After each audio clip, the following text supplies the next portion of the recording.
The best organizations in business, in sports radio, everybody is accountable to one another. There are no excuses. You do your job.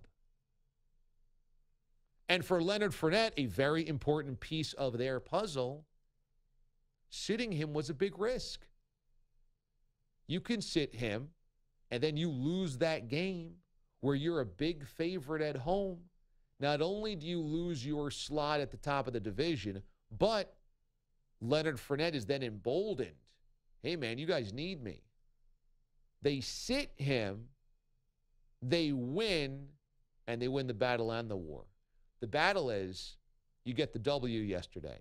The war is you send the message to everybody in that locker room.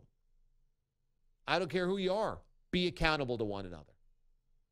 Be accountable, because we are not taking anything lightly here. And I love that. And this is what Tom Coughlin has instilled in that organization. Look at where the Giants are right now.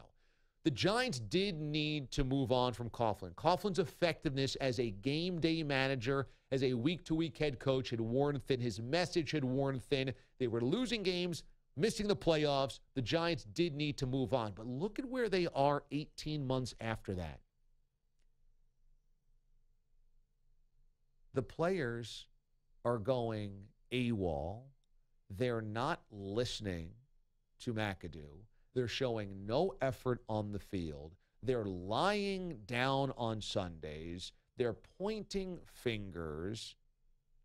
The organization has lost all accountability. All of it. Coughlin has walked into the Jacksonville Jaguars and instilled that. And what he made the bet on, and Doug Marrone made the bet on together, and both those guys are cut from the same cloth. Marrone is one of those Coughlin soldiers. He's built from the same type of mold. This is not about this week. This is about a bigger picture. This is about, if we're going to get to the playoffs this year, everybody has to realize what we're doing in this locker room. And we're not taking jokers. And we're building something here in terms of changing the culture. I mean, even Blake Bortles is responsible on Sundays. He's not throwing picks. He's not turning the football over. Look, I know talking Jaguars isn't sexy.